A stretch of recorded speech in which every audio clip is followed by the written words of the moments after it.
this is Michelle, the Children's Librarian of the Sheridan County Public Library System, and this is another edition of Bookmarks.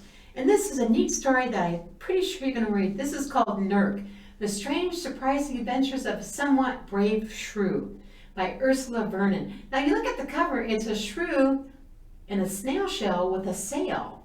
And it goes like this. I'm just going to start it. We kind of get some of the idea here. Chapter 1. Most adventures begin at home. You don't really want them to, but they do anyway. From the Journal of Shirk, Emil Maxine Shrew. On the bank of a stream on the edge of a forest there lived a shrew named Nurcus Aurelius Alonzo Electra Maximilian Shrew, which is a hard thing for anyone to have to live with. Everyone called him Nurk. He was small and gray and had small gray eyes and small gray ears, small gray tail, and enormous white whiskers that spread out like a fan around his nose. He lived in a snug little house under the roots of a whistling willow tree, and every evening he would sit on his front step and watch the stream go by, rolling, rolling, and rollicking by. More than anything, Nurk wanted to be like his grandmother Circa, the warrior shrew. Circa had been a fighter, a dishwasher, a pirate queen, and he was very proud to be related to her. Her portrait hung in his front hallway, and it was the first thing anyone saw when they entered the house. Since the portrait showed her brandishing a severed head, this was a bit of a shock for first-time visitors, but Nurk's love for the portrait was undimmed. The problem was that he wasn't sure what he really wanted to have an adventure on his own. Most of the stories of adventures seemed to start somewhere very far away and skipped over the details of how you got there or what you're supposed to pack. They sounded messy and occasionally terrifying. Nurk was worried that he wouldn't go about having adventures the right way. He would miss them entirely, or have a bad one where he would spend most of his time wet, cold, hungry, and without clean socks. Also, he had to admit that he couldn't think of any situation where he went to brandish anyone's severed head. He wished that his grandmother was around to ask, but she had vanished long ago into the wild, wiggly wastes, and no one had seen her since. He would have to like to talk to her about adventures and anything else, and hear what she had to say. She had been very brave and very fierce, and Nurk suspected that he was neither, but it would have been nice just to see her again. For quite a while, Nurk was content to walk along the bank of the stream, kicking at pebbles and daydreaming about the adventures he might have someday. Everything changed the day the letter arrived. The letter was small and soggy and written in the smallest illegible hand. It was carried by the smallest, angriest hummingbird that Nurk had ever seen. "Shrew," said Hummingbird, perched on a willow switch with bobbed and swayed under the bird's weight. "Shrew, willow tree, hum." He flicked one small black eye at Nurk and then at the willow tree, and then flicked the tail feathers to say he'd seen better. "Hello," said Nurk, who felt it was important to be polite to government employees.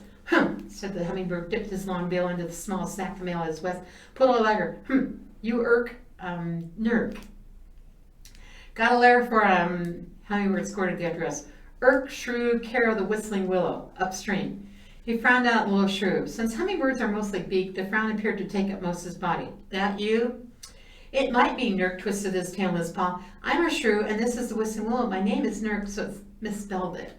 The hummingbird eyed him. "Maybe. Might isn't good enough. Letters have to go to the right person. Address only.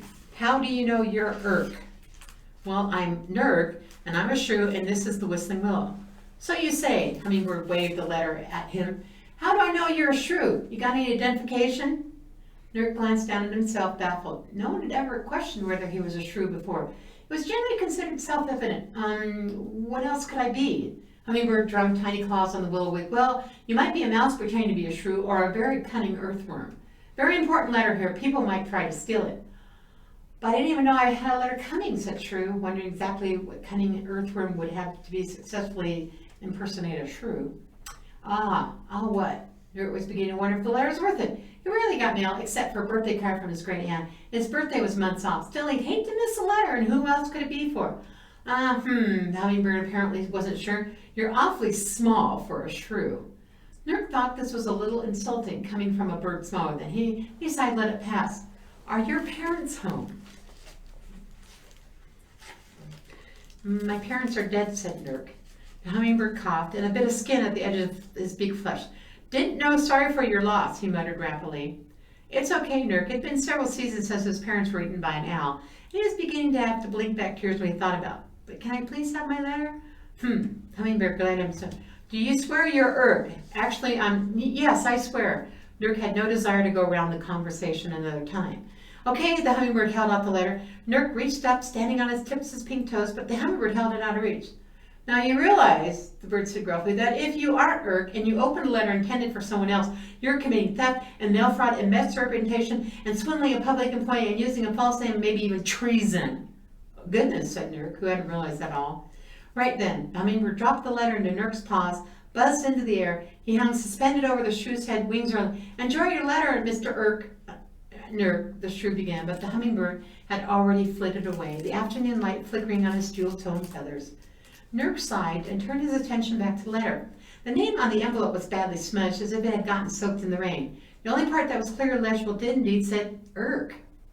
Well, really, he said to himself, sitting down his front step, who else could it be for? He pried the flap open with a claw and pulled out the message inside. Water had seeped into the envelope and soaked the first few lines into a blur of ink. 2 lines down, he began to make out words, occasionally interspaced with dark blobs. Don't know if you still reach you here, but I'm hoping. Please come at once. Father always said, need help, we could ask you. We need help now, as you can clearly. Don't know why Father hadn't sent for you already. Very sad. You have to help us. Him. I only hope it's not too late. Please help. Nobody else can. Nurk blinked. This was clearly not a birthday card. So if you want to find out, does Nurk actually go on an adventure? And who does he have to save? And will he keep his socks dry? You want to read Nurk by Ursula Vernon. Now I put my bookmark here because it reminds me of where I want to go back because I want to find out, he read it twice though the words didn't change. It also tells Nurk that I'm going to be coming back, although I don't know if I want to meet the hummingbird. And thanks for joining me for Bookmarks. You brighten my day. I'll see you next time. Bye.